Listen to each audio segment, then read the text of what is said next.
जब चरण लू मिंगहाई के साथ सहयोग पर चर्चा कर रहा था, तब बाकी लोग भी निष्क्रिय नहीं थे। डोंगफेंग ग्रुप, तियानहुआ टेक्नोलॉजी और बोवेन बायोमेडिकल के सीईओ ने भी सहयोग परियोजनाओं पर हस्ताक्षर किए और बड़े ऑर्डर प्राप्त किए। वास्तव में संबंध बहुत महत्वपूर्ण होते हैं। सभी मिले और हंसी मजाक और बातचीत के बीच करोड़ों या अरबों की परियोजनाओं को अंतिम रूप दिया गया।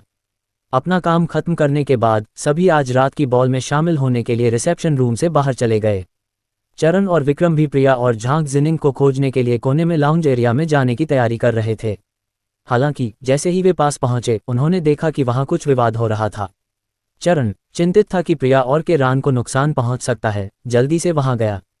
भीड़ के बीच में बिखरे बालों वाली एक महिला को प्रिया बचा रही थी।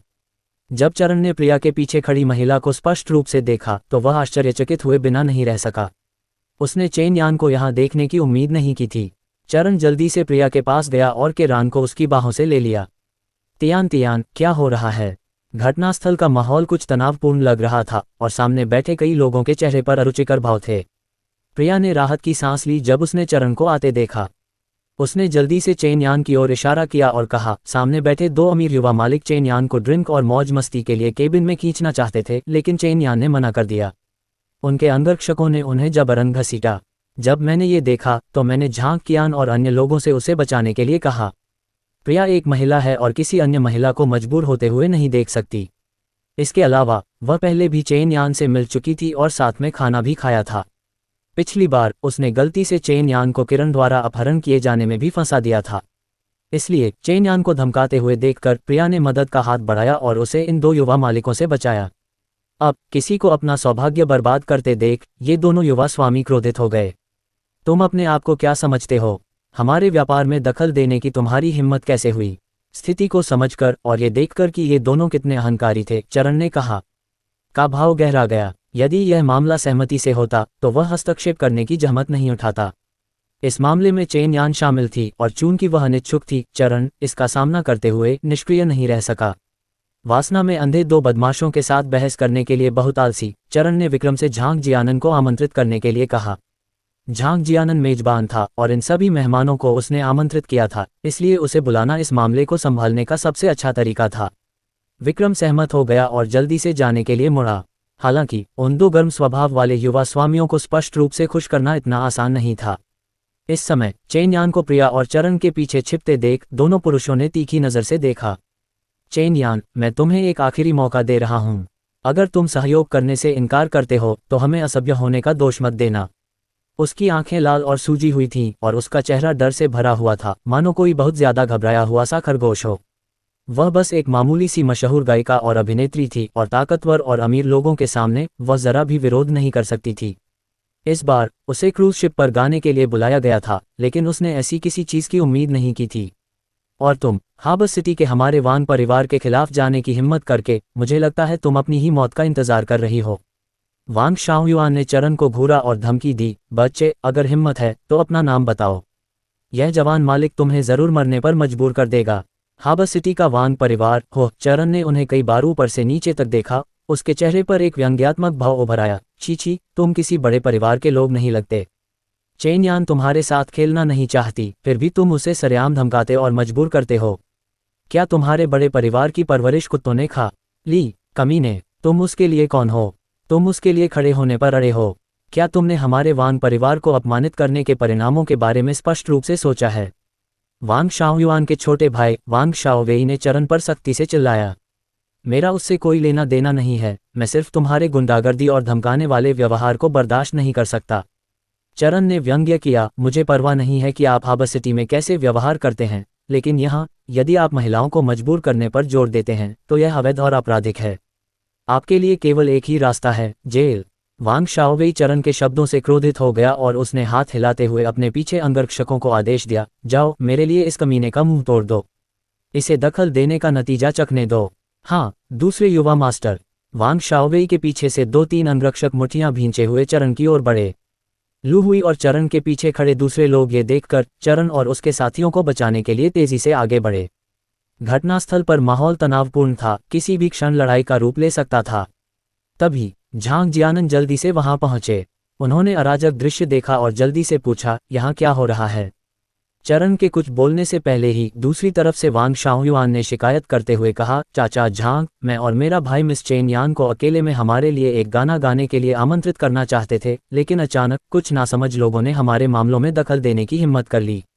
आपको हम भाइयों को स्पष्टीकरण देना होगा। झांग जियानन ने चरण की ओर देखा और पूछा, चरण, तुम ही बताओ। चरण ने शांति से कहा, इन दो लंपटों ने चेन यान को जबरन अपने कमरे में खींचने की कोशिश की, उसके साथ जबरदस्ती करने की कोशिश की। झांग जियानन ने चारों ओर नजर दौड़ाए और फिर चेन यान को प्रिया के पीछे छिपा हुआ देखा। उसने चेन यान से पूछा, मिस चेन, क्या वांग परिवार के दो युवा मालिकों ने आपको अपने कमरे में जाने के लिए मजबूर किया? सबकी निगाहों के नीचे चेन यान और भी जोर से कांप उठी। उसने डरते हुए सिर हिलाया, हाँ, उन दोनों के इरादे बुरे थे। पहले तो उन्होंने मुझे फायदे का लालच दिया, लेकिन जब मैंने उनकी बात मानने से इनकार कर दिया तो उन्होंने मुझे जबरदस्ती ले जाने की कोशिश की। ये श्रीमती किन और श्री चरण ही थे जिन्होंने मुझे बचाया। चेन यान की बातें सुनकर झांग जियानन के चेहरे पर भी उदासी छा गई। वांग शाओयुआन, वांग शाओवेई, मुझे परवाह नहीं कि आप हार्बर सिटी में कैसे व्यवहार करते हैं, लेकिन चूंकि आप हाई सिटी में हैं, इस क्रूज शिप पर आपको यहाँ मेरे नियमों का पालन करना होगा। इस जहाज पर कोई भी किसी दूसरे व्यक्ति को ऐसा कुछ करने के लिए मजबूर नहीं कर सकता जो वह नहीं करना चाहता। आप दोनों मिस चेन यान से माफ़ी मांग लें और मैं इस मामले को आगे नहीं बढ़ाऊंगी। वरना उसने धमकी भरे शब्द तो नहीं कहे, लेकिन वांग परिवार के दोनों भाइयों को एक सर्द एहसास हुआ। झांग जियानन दशकों से प्रसिद्ध थे और झांग परिवार हाई शहर का अग्रणी उद्यम था, इसलिए उनकी प्रतिष्ठा और साख काफ़ी महत्वपूर्ण थी। जब किसी दूसरे की छत के नीचे हों तो सिर झुकाना ही पड़ता है। दबाव में वांग परिवार के दोनों भाई अनिच्छा से चेन यान से माफ़ी मांगने आगे बढ़े। चेन यान बेहद डरी हुई थी और बार बार सिर्फ हाथ हिला पा रही थी। ये तमाशा ऐसे ही समाप्त हो गया। वांग परिवार के दोनों भाइयों ने चरण को घूरा और फिर नाराज होकर चले गए। उन्हें जाते देख चेन यान ने आखिरकार राहत की सांस ली। वह जल्दी से आगे बढ़ी और चरण और प्रिया को धन्यवाद दिया। शुक्रिया टीचर किन, मिसेस किन, मुझे बचाने के लिए शुक्रिया। प्रिया ने जल्दी से हाथ हिलाया, यह अच्छी बात है कि आप ठीक हैं मिस चेन। आपको जल्दी से अपने कमरे में जाकर कपड़े बदलने और संवारने चाहिए।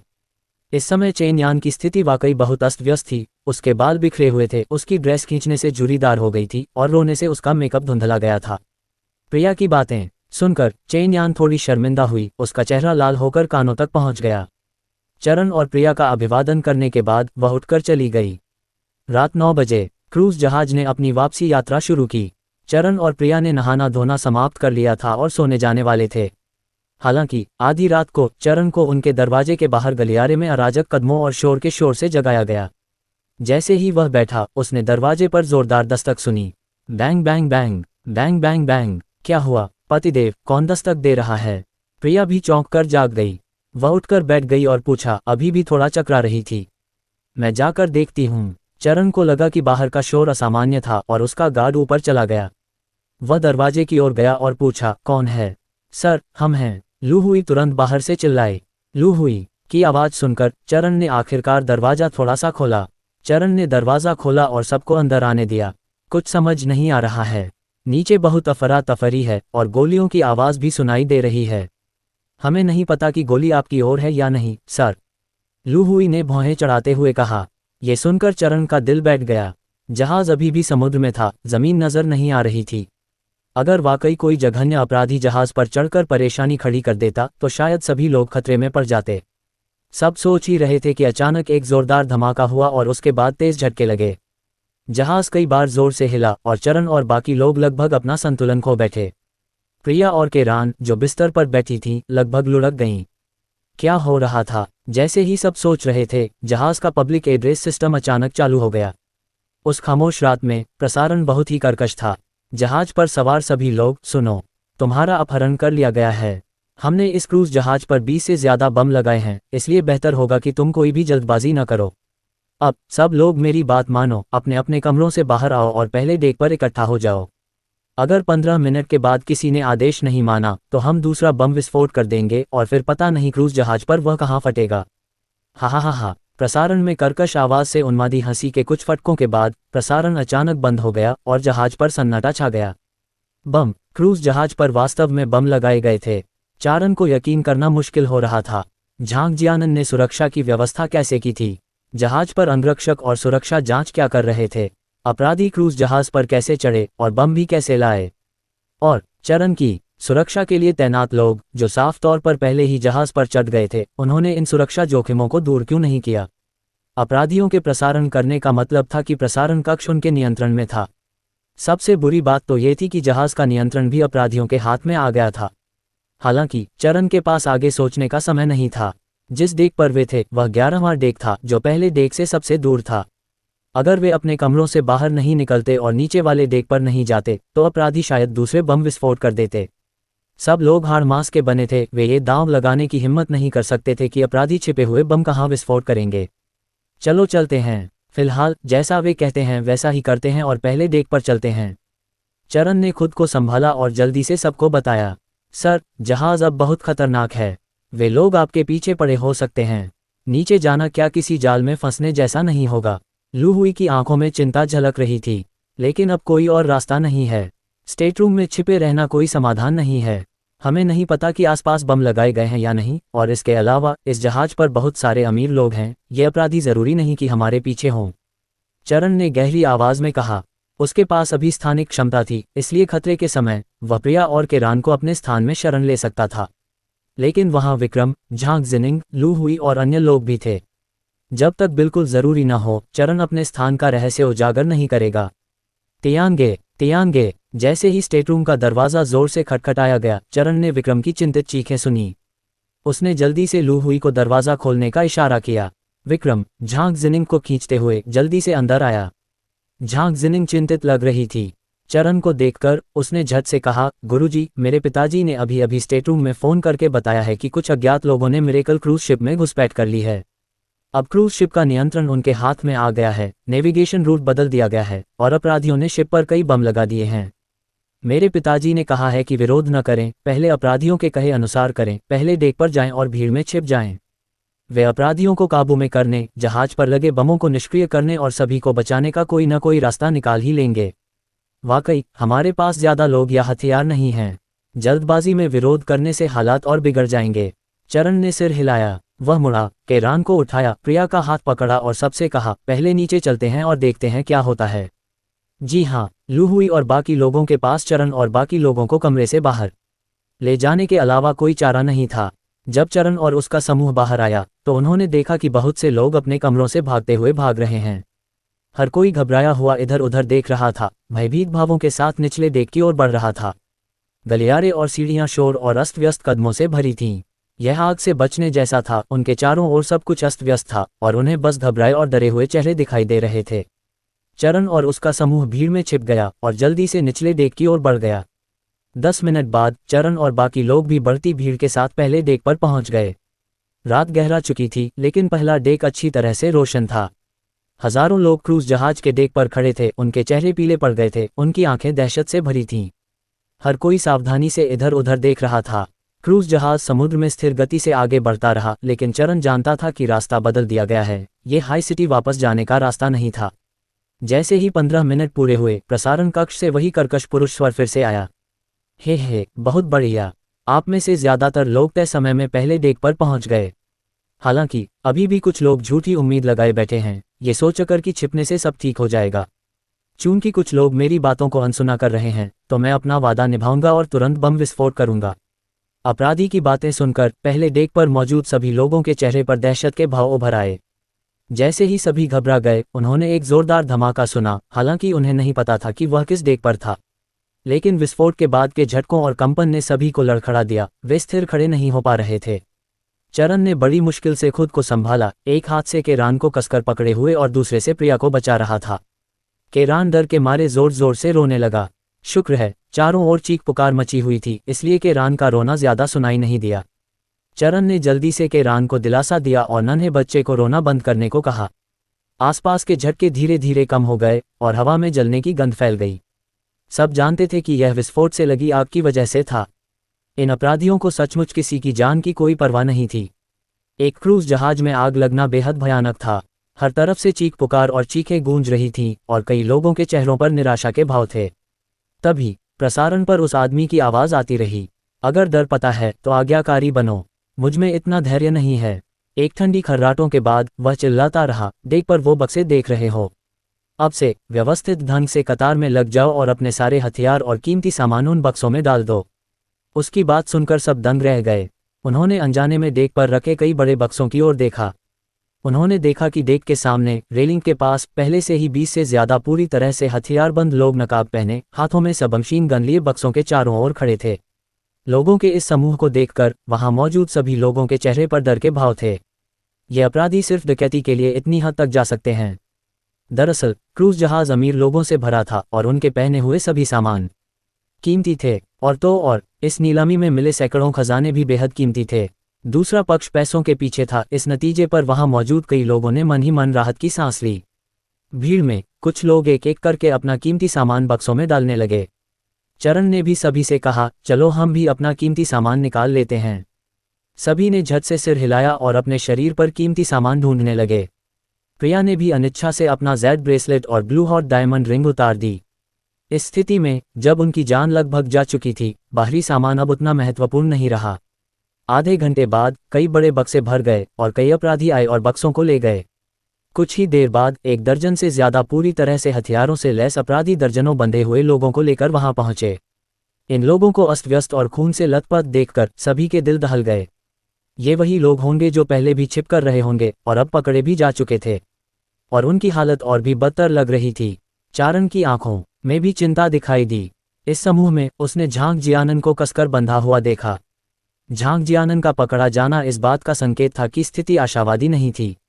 जैसे ही वह झांग जियानन की दिशा में देख रहा था, सबमशीन गन लिए 2 पूरी तरह से हथियारों से लैस आदमी उसकी ओर बढ़े। मिस्टर चरण, कृपया हमारे साथ आइए। दोनों नकाबपोशों के चेहरे साफ नहीं थे, लेकिन वे चीनी भाषा बोल रहे थे।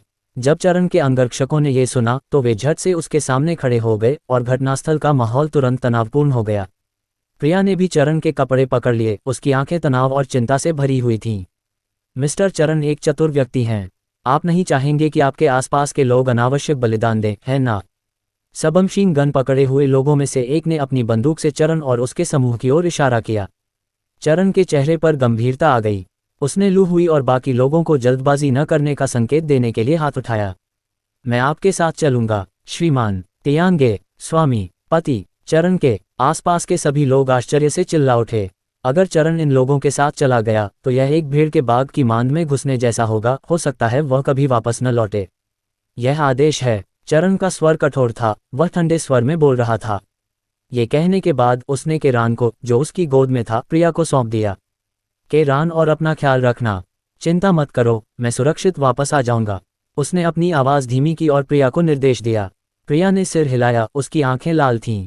हालांकि वह जानती थी कि चरण का एक स्थानिक आयाम है, फिर भी उसे लगा कि चरण का इन लोगों के साथ जाना बहुत खतरनाक है। लेकिन इस समय कोई और विकल्प नहीं था। अगर चरण नहीं माना तो ये लोग चरण के अलावा बाकी सभी को मार डालेंगे। चलो चलें, चरण ने अपने सामने खड़े 2 पूरी तरह से सशस्त्र आदमियों से कहा।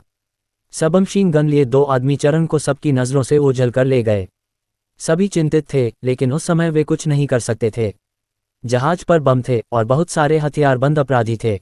विरोध करना मौत की तलाश के समान था और इससे और भी निर्दोष लोग फंस सकते थे। लूहुई और बाकी लोग बस यही उम्मीद कर रहे थे कि चरण की गुप्त सुरक्षा में लगे दूसरे लोग इस घटना को रोक पाएंगे। चरण को 2 अपराधी डेक के दूसरी तरफ ले गए। उसने देखा कि और भी लोग पूरी तरह से हथियारों से लैस हैं। वहां नकाबपोश अपराधी मौजूद थे। क्रूज जहाज के पास कई नौकाएं खड़ी थीं और अपराधी बड़े बड़े बक्सों को नौकाओं पर चढ़ाने में मदद कर रहे थे। चरण की नज़र एक पल के लिए उन बक्सों पर टिक गई। वह जानता था कि इन बक्सों में शायद वही कीमती सामान होगा जो अपराधियों ने इस बार चुराया था। ऐसा लग रहा था कि डकैती के बाद ये अपराधी चोरी का सामान नौक से लेकर निकल जाना चाहते थे। उसे बस यह नहीं पता था कि इस विशाल महासागर में इन अपराधियों के पास उनसे मिलने के लिए कोई और नौकाएं या समूह हैं या नहीं। कृपया मिस्टर चरण, अपराधियों में से एक ने हाथ बढ़ाकर चरण को नौक पर चढ़ने का इशारा किया। दर्जनों बंदूकें उसके सिर पर तानकर चरण क्रूज जहाज से सीढ़ी से उतरकर नौक पर ही चढ़ सका। जैसे ही वह नौक पर पहुंचा, चरण को तुरंत 2 अपराधियों ने एक एक को दोनों तरफ से पकड़ लिया और केबिन में ले आए। चरण पहले नौक पर स्थिति को और देखना चाहता था, लेकिन अब जब उसे सीधे केबिन में ले जाया गया था तो वह ये विचार छोड़ ही सकता था। चरण के इस कमरे में दाखिल होते ही किसी ने तुरंत दरवाज़ा बंद कर दिया। ऐसा लग रहा था कि वे चरण को अस्थायी रूप से कैद करना चाहते थे।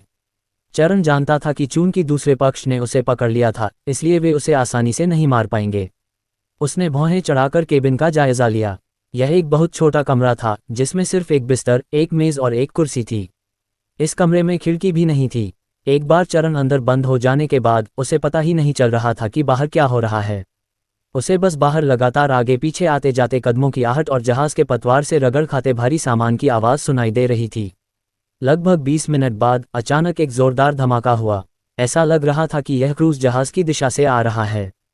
चरण की पुतलियां सिकुड़ गईं और उसके हाथ अनायास ही भींच गए। इन लोगों ने असल में एक और बम फोड़ दिया था। उसे बस यह नहीं पता था कि यह बम कहाँ है और प्रिया और उनके ठिकाने से कितनी दूर है। चरण बेचैन और परेशान था, तभी अचानक उसे मशीनों की गड़गड़ाहट सुनाई दी और साथ ही उसे अपने नीचे ज़मीन कांपती हुई महसूस हुई। नौक समुद्र में हिलने लगी थी। चरण ने अंदाज़ा लगाया कि दूसरा पक्ष बम के कारण मची अफरा तफरी का फ़ायदा उठाकर नौक से भागने की कोशिश कर रहा है। वे नौक से कहाँ भागने की कोशिश कर रहे थे? अब जब वह इस रहस्यमयी समूह द्वारा ले जाया जा चुका था, वह बस इंतज़ार कर सकता था और एक एक कदम उठाकर देख सकता था। स्थानिक आयाम के अस्तित्व के साथ वह कम से कम खतरे के आने पर अपनी जान तो बचा ही सकता था। मिरेकल क्रूज जहाज पर जब विस्फोट की आवाज़ सुनाई दी तो क्रूज जहाज पर मौजूद अनगिनत लोग सिर पकड़कर रो पड़े और ज़मीन पर कांपने लगे। उस समय चाहे उनकी हैसियत, लिंग या उम्र कुछ भी हो, सबके दिल में बस एक ही बात थी, वह थी जिंदा बच निकलना। विस्फोट की आवाज़ गायब होने के बाद कुछ लोग सावधानी से अपने सिर पकड़े ज़मीन से रेंगते हुए ऊपर आए और अपने आसपास का जायज़ा लिया। दूर से कई नौकाओं को नज़रों से ओझल होते देखकर किसी ने चिल्लाकर कहा, वे चले गए, वे अपराधी चले गए। ये सुनकर सभी लोग उछल पड़े। कुछ लोग रेलिंग पर झुककर दूर खड़ी नौकाओं को निहारने लगे। कुछ लोग अपराधियों के निशान ढूंढने के लिए हर जगह तलाश करने लगे। ये पुष्टि होने के बाद कि क्रूज जहाज पर कोई अपराधी नहीं है, कई लोग खुशी के आंसू रो पड़े। कुछ लोगों ने जल्दी से झांग जियानन और बंधे हुए अन्य लोगों की रस्सियां खोली और घायलों का इलाज करने के लिए जहाज पर डॉक्टरों की तलाश की। झांग जियानन को बस मामूली चोट आई थी। उसे बचाए जाने के बाद उसने तुरंत क्रूज जहाज पर मौजूद चालक दल और अंगरक्षकों को बचाने के लिए लोगों का इंतजाम किया। ये लोगों का समूह अपराधियों का मुख्य निशाना था, इसलिए जब उन्होंने जहाज पर कब्जा किया तो चालक दल और अंगरक्षक जहाज के निचले हिस्से में बंद हो गए। अब झांग जियानन ने पहले लोगों को रिहा किया, फिर बमों को निष्क्रिय किया और फिर आग बुझाने के लिए कर्मचारियों को संगठित किया। क्रूज जहाज पर 3 जगहें थीं जहां विस्फोट हुआ और आग लग गई। अगर आग समय पर नहीं बुझाई गई तो सभी की जान खतरे में पड़ जाएगी। प्रिया ने अंगरक्षकों को चरण का पता लगाने के लिए भेजा, लेकिन उन्हें कुछ नहीं मिला। सर को जरूर उन हताश अपराधियों के समूह ने ले लिया होगा। लुहुई ने दांत पीस लिए, मुठियां भींच लीं और पछतावे से भर गया। झांग कियान और बाकी लोग और भी ज्यादा निराश थे। उस नाजुक पल में उनके अंगरक्षकों के समूह ने कोई भूमिका नहीं निभाई थी। वे बस असहाय होकर चरण को ले जाते हुए देख सकते थे। इस बेबसी और हताशा की भावना ने उन सभी को बहुत असहज महसूस कराया। प्रिया भी उतनी ही चिंतित थी, लेकिन उसने किसी को दोष नहीं दिया। आखिरकार ये चरण ही था जिसने आदेश दिया था कि किसी को भी जल्दबाजी में कोई कदम न उठाने दिया जाए। वह केरान को झांग जियानन को ढूंढने ले गई, ये देखने के लिए कि क्या वह चरण को बचाने में मदद कर सकता है। झांग जियानन ये सुनकर स्तब्ध रह गया कि चरण को ले जाया गया है। उसके दिल में चरण इस जहाज पर मौजूद ज्यादातर लोगों से कहीं ज्यादा महत्वपूर्ण था। पिताजी, कृपया मास्टर को बचाने का कोई रास्ता निकालिए। जीनिंग चिंतित दिख रहा था। अगर हम और देर करेंगे तो कौन जाने वो लोग मास्टर को कहाँ ले जाएंगे। विक्रम भी पास ही बेचैनी से टहल रहा था। झांग जियानन ने बिना किसी हिचकिचाहट के सभी से कहा, चिंता मत करो सब लोग, मैं तुरंत लोगों को गुप्त रूप से उनका पीछा करने के लिए भेजूंगा और देखूंगा कि क्या हम चरण को बचाने का कोई मौका ढूंढ सकते हैं। सभी को कुछ निर्देश देने के बाद वह जल्दी से व्यवस्था करने चला गया। क्रूज जहाज पर कई नौकाएं अपराधी ले जा चुके थे, लेकिन अभी भी कुछ रबर की नावें, लाइफ बोट और कुछ गोताखोरी के उपकरण थे। झांग जियानन ने कुछ अंगरक्षकों को अनुभवी चालक दल के सदस्यों का पीछा करने का आदेश दिया, जो दूर से अपराधियों का पीछा कर रहे थे। उसे उम्मीद नहीं थी कि लोगों का ये समूह उसे बचा पाएगा, लेकिन कम से कम उन्हें चरण के ठिकाने का पता तो लगाना ही था। आधिकारिक बचाव दल से संपर्क करने के बाद वे कुछ सुराग दे पाएंगे। चरण को बचाने के लिए कर्मचारियों की व्यवस्था करने और क्रूज जहाज पर स्थिति की जानकारी देने के लिए अधिकारियों से संपर्क करने के बाद झांग जियानन ने भी गहन जांच शुरू कर दी। वह इस आयोजन का आयोजक था और न केवल इतने सारे अपराधी क्रूज जहाज में घुस आए थे, बल्कि बम भी लगाए गए थे। झांग जियानन को पूरी जांच करनी थी और इन धनी व्यक्तियों को स्पष्टीकरण देना था। जैसे जैसे समय बीतता गया, जहाज पर मौजूद अन्य बमों की भी पहचान कर उन्हें निष्क्रिय कर दिया गया। हालांकि पूरे क्रूज जहाज की तलाशी लेने के बाद केवल 2 अन्य स्थान मिले जहां बम छिपे थे। ऐसा लग रहा था कि अपराधियों ने जहाज पर 20 से ज्यादा बम छिपाने की बात सिर्फ सबको डराने के लिए कही थी। बम संकट का समाधान हो गया और जिन जगहों पर विस्फोट हुआ था और आग लगी थी उन्हें सफलतापूर्वक बुझा दिया गया। इन खतरों को दूर करने के बाद झांग जियानन ने सभी को व्यवस्थित तरीके से अपने कमरों में आराम करने के लिए वापस जाने की व्यवस्था की। साथ ही उसने लोगों को जहाज पर मौजूद लोगों की संख्या गिनने के लिए भेजा। जब तक उसने जांच नहीं की उसे पता नहीं चला, और जब उसने जांच की तो वह हैरान रह गया। झांग जियानन ने जिन 10 से ज्यादा लोगों को जहाज से उतरने का इंतजाम किया था, उनके अलावा 200 से ज्यादा लोग इस क्रूज जहाज से गायब हो गए थे। उन्होंने जल्दी से इन लोगों की पहचान की पुष्टि की। पता चला कि इन लोगों की पहचान बहुत जटिल थी। कुछ लोग अमीर लोगों के अंगरक्षक, प्रेमी या सहायक थे, और यहाँ तक कि 2 अमीर लोग भी गायब हो गए थे। कुछ लोग क्रू मेंबर, वेटर, अंगरक्षक, सुरक्षाकर्मी और यहाँ तक कि रसोई के सहायक भी थे। ये जानकर कि जहाज पर इतने सारे संदिग्ध लोग मौजूद हैं, समिति सदस्य झांग की रीढ़ में सिहरन दौड़ गई और उनकी पीठ पर ठंडा पसीना बहने लगा। चूंकि कुछ लोग पहले से ही घुसपैठ कर चुके थे, इसलिए अपराधी आसानी से क्रूज जहाज पर बम और आग्नेयास्त्र ले जाने में कामयाब हो गए। गनीमत रही कि अपराधियों का ये समूह सिर्फ पैसों के पीछे था और उनका मकसद किसी की जान लेना नहीं था, वरना इस पूरे क्रूज जहाज पर ज्यादा लोग जिंदा नहीं बचते। कमरा 19 में प्रिया और बाकी लोग बेसब्री से इंतजार कर रहे थे। जैसे ही भोर हुई और क्रूज जहाज हाई सिटी बंदरगाह की ओर फिर से चल पड़ा, सभी का मन उदास हो गया, क्योंकि चरण को उन लोगों के समूह द्वारा ले जाए जाने के 3 घंटे से ज्यादा समय बीत चुका था। प्रिया का पीला चेहरा और थका हुआ भाव देखकर जीनिंग ने उसे सलाह दी, बहन प्रिया, मुझे विश्वास है कि गुरु का भाग्य अच्छा है और वे ठीक हो जाएंगे, लेकिन आपको अपना और केरान का ध्यान रखना होगा। विक्रम ने भी कहा, भाभी, भोर हो चुकी है, आपको पहले कुछ खाना चाहिए और अच्छी तरह आराम करना चाहिए। आधी रात से ही सभी लोग चिंता में डूबे हुए थे और अब वे सचमुच थक चुके थे। प्रिया ने उनकी बातें सुनी और धीरे से सिर हिलाया, मैं अपना ध्यान रखूंगी। विक्रम, जीनिंग को कुछ खिलाओ और अपने कमरे में जाकर आराम करो। वह अब गर्भावस्था के काफी आगे बढ़ चुकी है और ज्यादा मेहनत नहीं कर सकती। हाँ, आप भी, भाभी, विक्रम ने आग्रह किया, तियांगे यहाँ नहीं है, अगर आप भी गिर गईं तो केरान का कोई ध्यान नहीं रखेगा। उसने जानबूझकर ऐसा कहा ताकि प्रिया अपना ध्यान रखे, समय पर खाना खाए और आराम करे। प्रिया जानती थी कि विक्रम और जीनिंग उसके बारे में सोच रहे हैं। इसके अलावा उसने चरण से भी वादा किया था कि वह अपना और अपनी बेटी का ध्यान रखेगी और उसके लौटने का इंतजार करेगी। हाँ, मैं समझती हूँ, चिंता मत करो, मैं कुछ खाकर आराम करूंगी। विक्रम और जीनिंग को विदा करने के बाद प्रिया ने केरान को फॉर्मूला दूध पिलाया। बच्ची को कुछ समझ नहीं आया। जब तक उसका पेट भरा हुआ था वह ज्यादा परेशान नहीं होती थी। अपना फॉर्मूला खत्म करने के बाद वह जल्दी से सो गई। प्रिया ने भी अपनी चिंताओं को दबाते हुए आराम से नाश्ता किया और पेट भरा। उसने बालकनी के बाहर फैले विशाल समुद्र को देखा और मन ही मन प्रार्थना की। उसे उम्मीद थी कि चरण जल्द ही भागकर सुरक्षित लौट आएगा। क्या चरण, क्या हुआ, क्या हुआ? जल्दी से उसे छुड़ाने के लिए लोगों का इंतजाम करो। बीजिंग में दूर बैठे समिति सदस्य झांग ने अपने अधीनस्थ से रिपोर्ट पाकर भौहें चढ़ाईं और तुरंत उसे कई आदेश जारी किए। हाई सिटी में वायुसेना और नौसेना से मदद मांगो, उन्हें चरण को सुरक्षित बचाने की पूरी कोशिश करनी चाहिए। हाँ, मैं अभी जाऊंगा, अधीनस्थ ने तुरंत जवाब दिया और जल्दी से चला गया।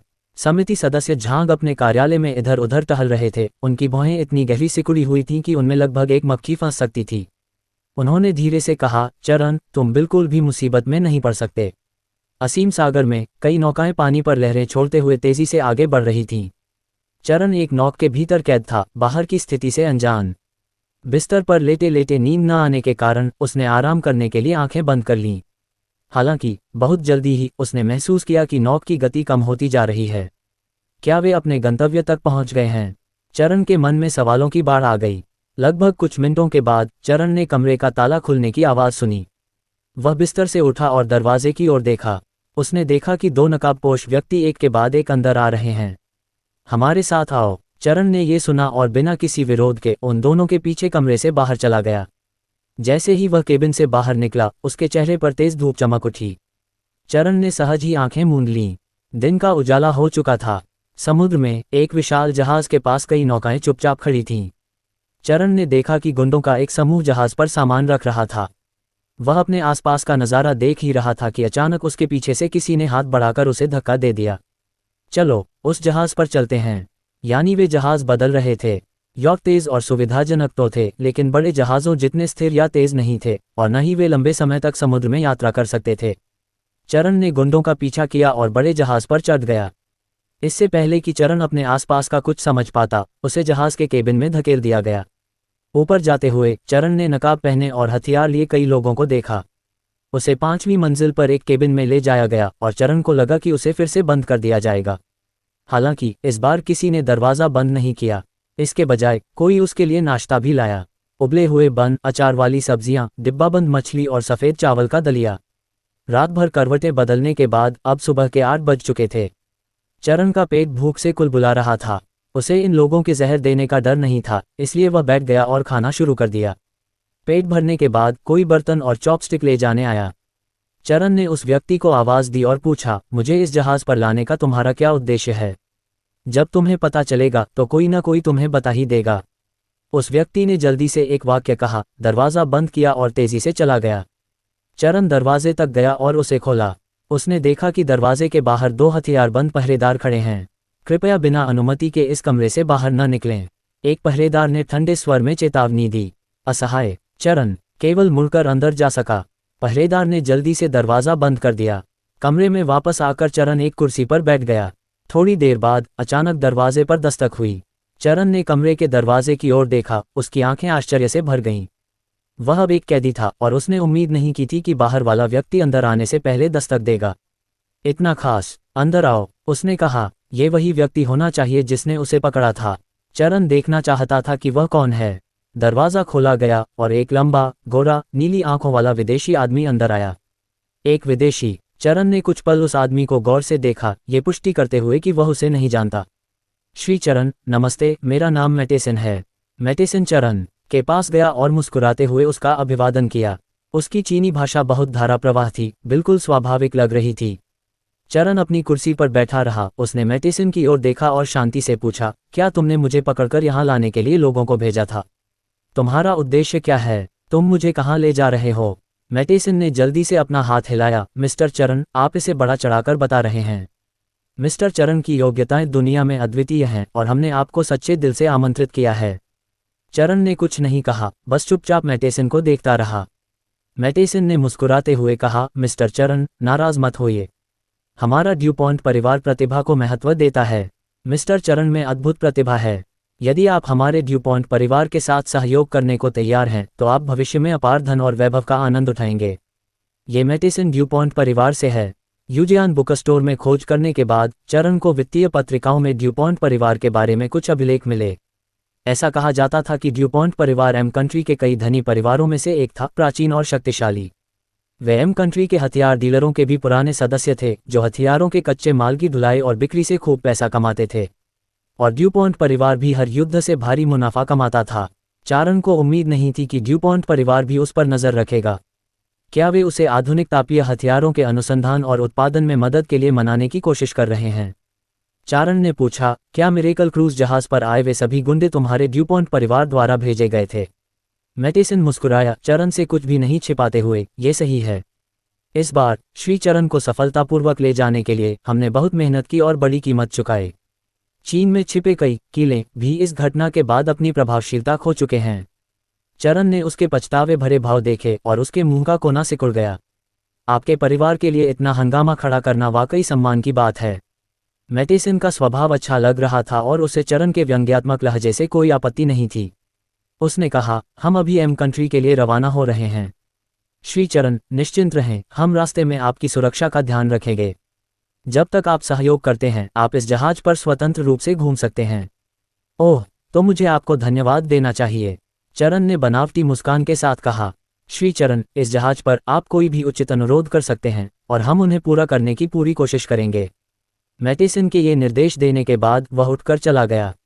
जाने से पहले उसने दरवाजे पर खड़े 2 पहरेदारों को वहां से हटा दिया।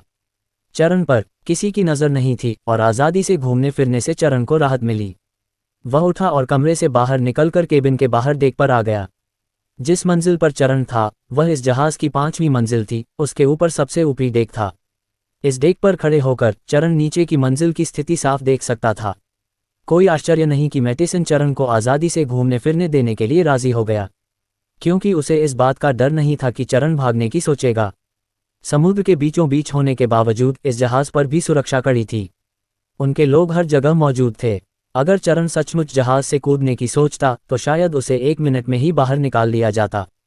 नीचे आगे पीछे गश्त कर रहे पहरेदारों को देखकर चरण ने अपनी आंखों में अजीब सा भाव छिपा लिया। उसे भागने की कोई जल्दी नहीं थी, आखिरकार अपनी ताकत से वह पूरे जहाज के चालक दल का सामना नहीं कर सकता था। हालांकि चरण को यकीन था कि कोई न कोई उसे जल्द ही बचाने जरूर आएगा। उसे बस धैर्यपूर्वक प्रतीक्षा करनी थी, बचाव दल से मिलने का सही समय ढूंढना था और अपनी रक्षा करनी थी। शांत मन से चरण को काफी सुकून मिला और वह जहाज के चारों ओर घूमने लगा। खैर, मैटेसन ने कहा था कि वह आज़ादी से घूम सकता है। अगर उसे इस जहाज की स्थिति का अंदाजा नहीं होता तो क्या वह इतना अच्छा मौका गंवा नहीं देता। वह इधर उधर घूमता रहा, इत्मीनान और बेफिक्र लग रहा था, बिल्कुल किसी अपरित व्यक्ति जैसा नहीं।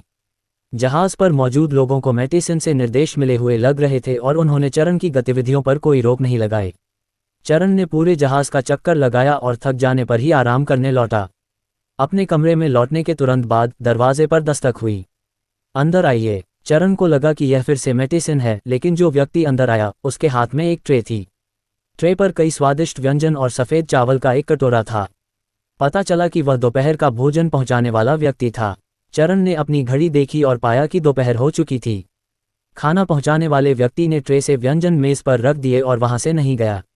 सुरक्षात्मक सूट और मास्क पहने यह व्यक्ति चरण पर नजर रख रहा था। ये व्यक्ति थोड़ा संदिग्ध लग रहा है।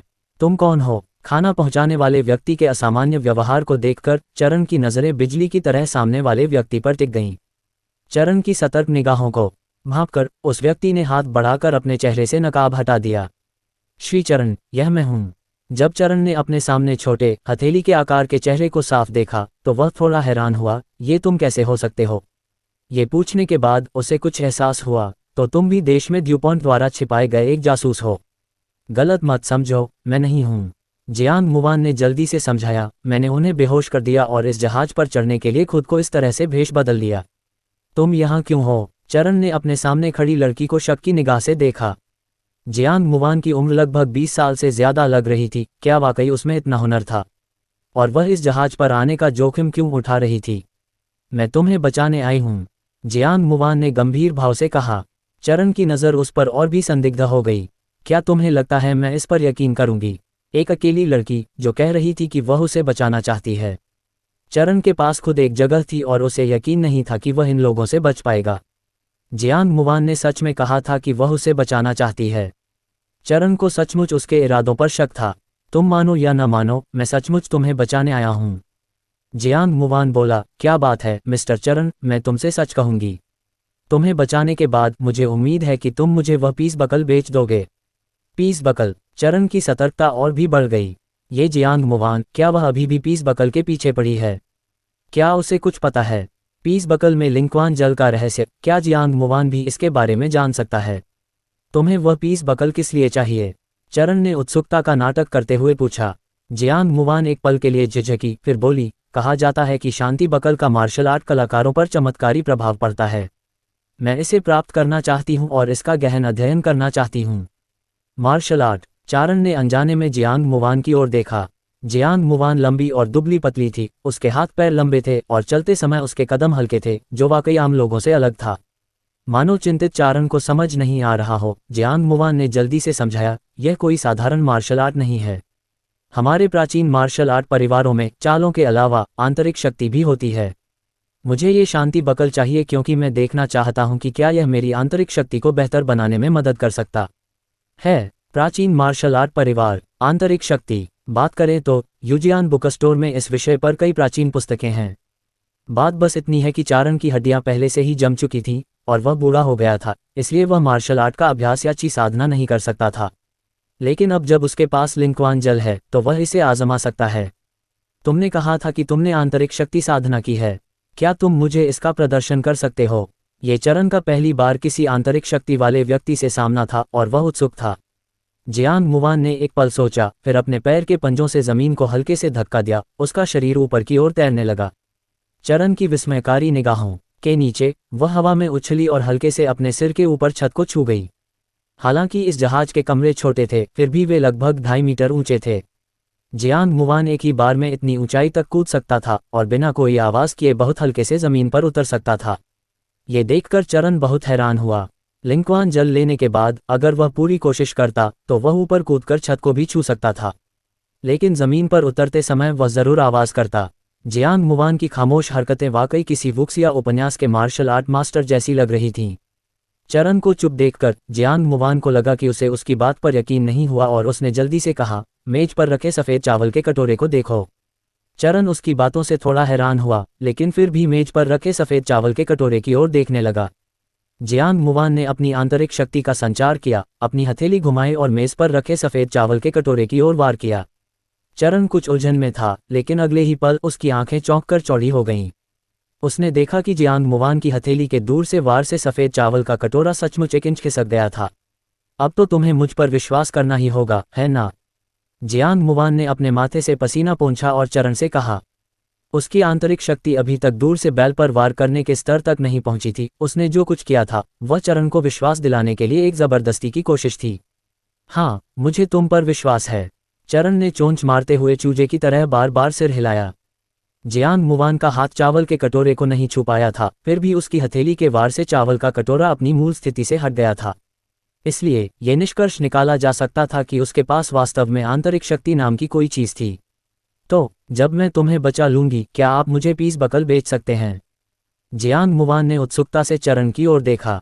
यह चरण ने एक कठिन भाव दिखाया। मिस जियांग, सच कहूं तो मैंने वह शांति बकल भी इसलिए खरीदा था क्योंकि मैं आंतरिक शक्ति के विकास के लिए उसका अध्ययन करना चाहता था। मुझे डर है कि मैं उसे आपको नहीं दे पाऊंगा।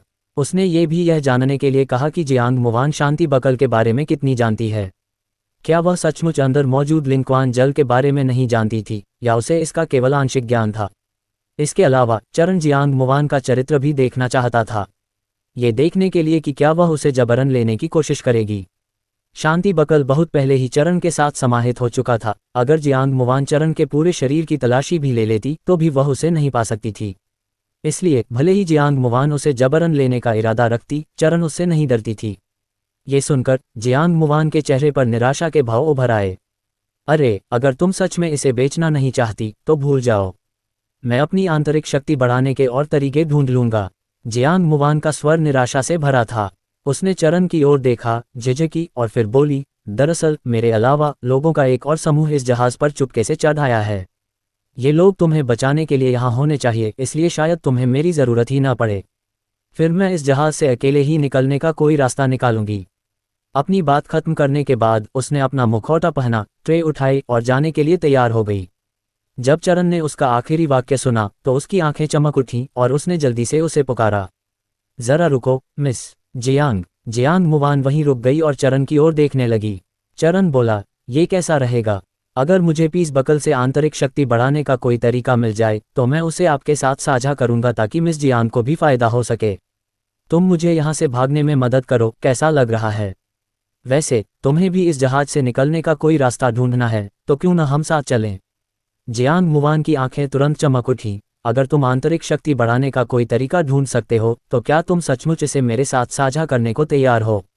हाँ, एक सज्जन का वचन ही उसका बंधन होता है, चरण ने गंभीर भाव से कहा। उसकी गंभीर नज़र देखकर जियांग मुवान ने जल्दी से सिर हिला दिया। वह चरण से कुछ और कहने ही वाली थी कि उसके भाव अचानक थोड़े बदल गए। कोई आ रहा है, मैं पहले जा रही हूँ। मैं बाद में बर्तन लेने आऊँगा और तब हम बात कर सकते हैं। धीमी आवाज में ये कहकर उसने जल्दी से दरवाज़ा खोला और ट्रे लेकर चली गई। चरण ने सुना कि कोई आ रहा है और जल्दी से खाने की मेज़ पर बैठ गया। जब उसने अपनी चॉपस्टिक उठाई तभी उसे दरवाजे के बाहर कदमों की आहट सुनाई दी। ऐसा लग रहा था जैसे कई गश्ती दल वहां से गुजर रहे हों। जियांग मुवान की सुनने की शक्ति इतनी तेज थी कि वह इन लोगों को पहले ही भांप लेती थी। चरण ने मेज़ पर रखे खाने का एक निवाला खाया। उसके चेहरे पर एक सोची समझी अभिव्यक्ति थी। थोड़ी बातचीत के बाद जियांग मुवान के बारे में उसका शक काफ़ी हद तक दूर हो गया था। इसके अलावा जियांग मुवान ने अभी अभी बताया था कि इस जहाज़ पर लोगों का एक और समूह चुपके से घुस आया है। अगर वह मैटेसन की होती तो उसे चरण को ये सब बताने की कोई ज़रूरत नहीं होती। चरण ने खाना खाया और सोचा, और अनजाने में ही मेज़ पर रखा सारा खाना खत्म हो गया। उसने अपना पेट सहलाया। उसे लगा कि उसकी भूख काफ़ी बढ़ गई है। शायद ये लिंक्वान जल से हुए शारीरिक परिवर्तन का नतीजा था। चरण को लगा कि उसका शरीर अब पूरी तरह से शक्ति से भर गया है।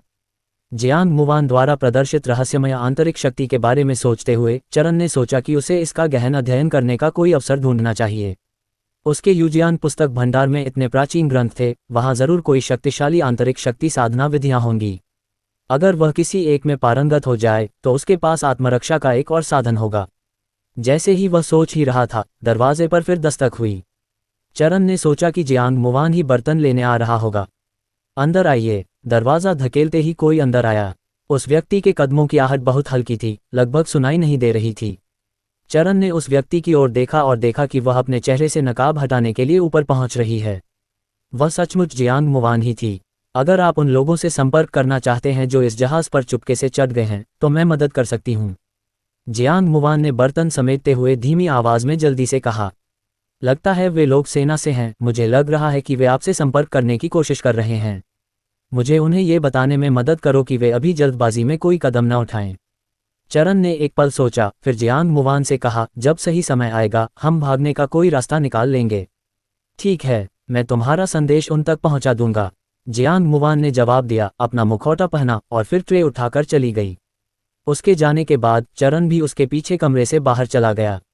वह जानता था कि अगर जियांग मुवान उन विशेष बलों के सैनिकों को भी सक्रिय रूप से खोज भी ले तो भी वे उस पर भरोसा नहीं करेंगे।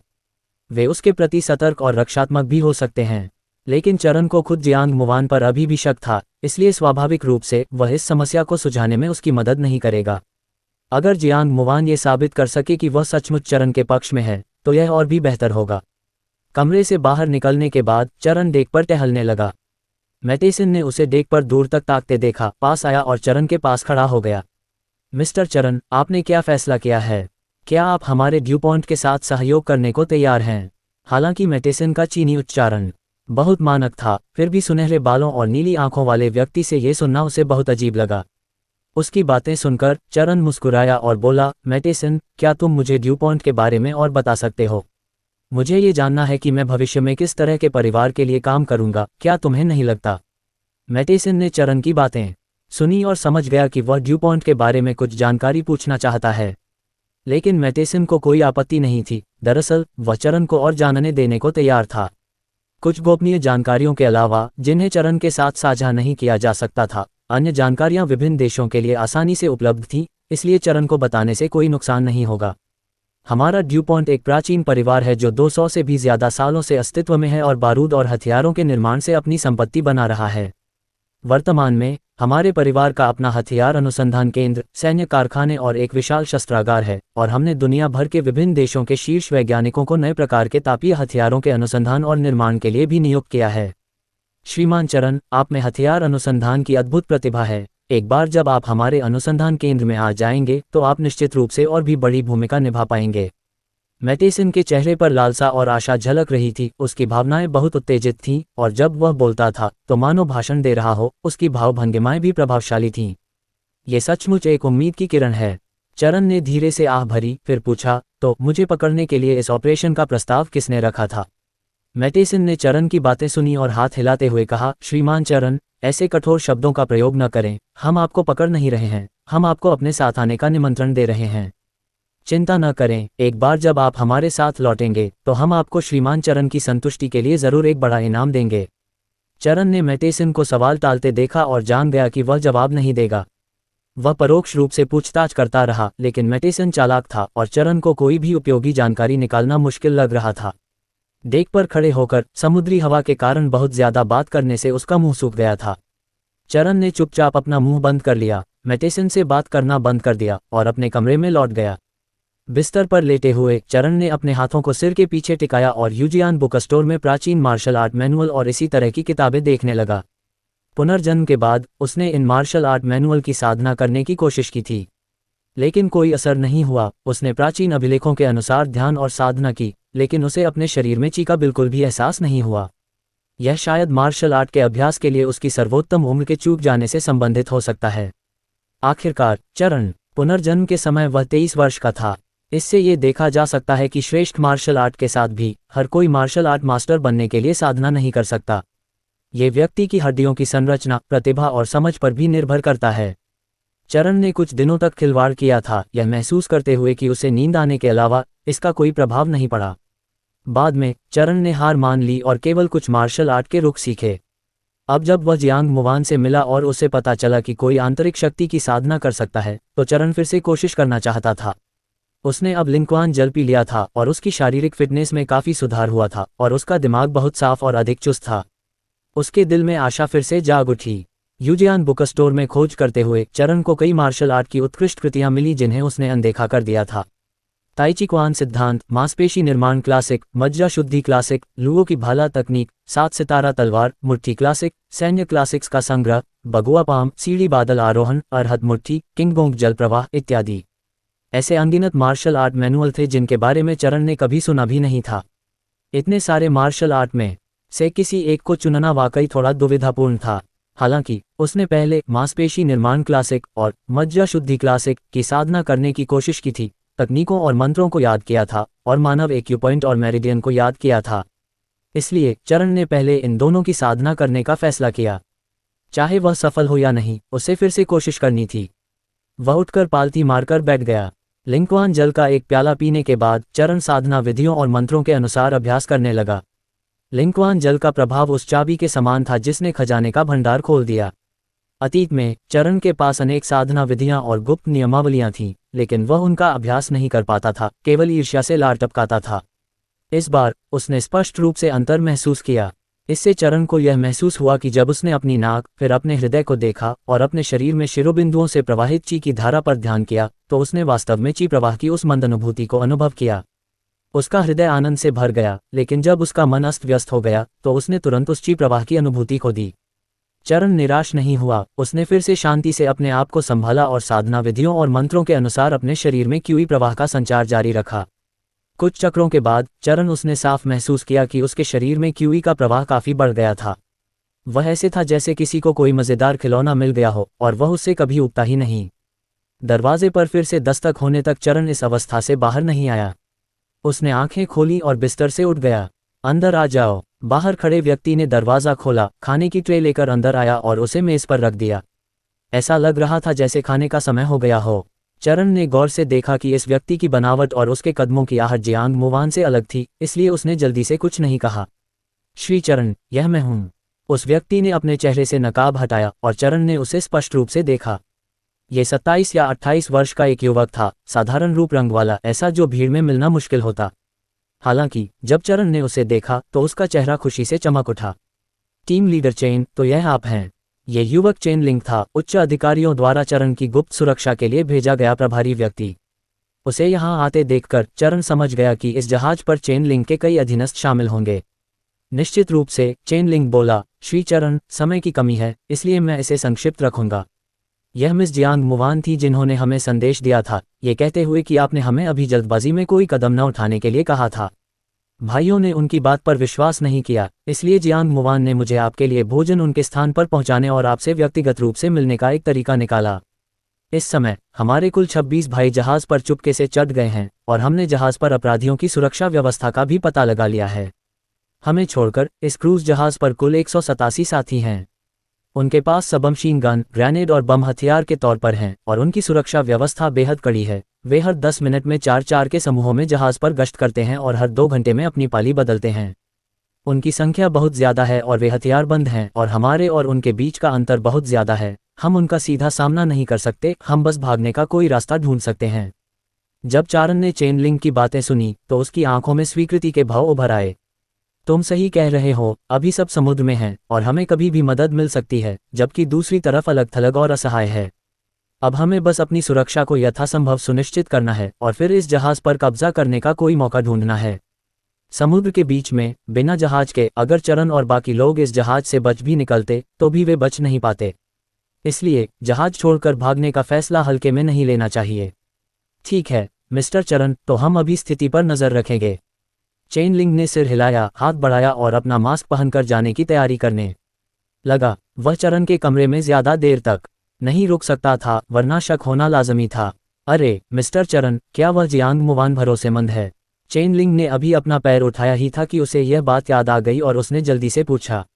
वह और जहाज पर मौजूद लोगों का ये समूह शायद एक ही पक्ष में नहीं है। आप उस पर भरोसा कर सकते हैं, लेकिन पूरी तरह से नहीं। आपको फिर भी सावधान रहने की जरूरत है।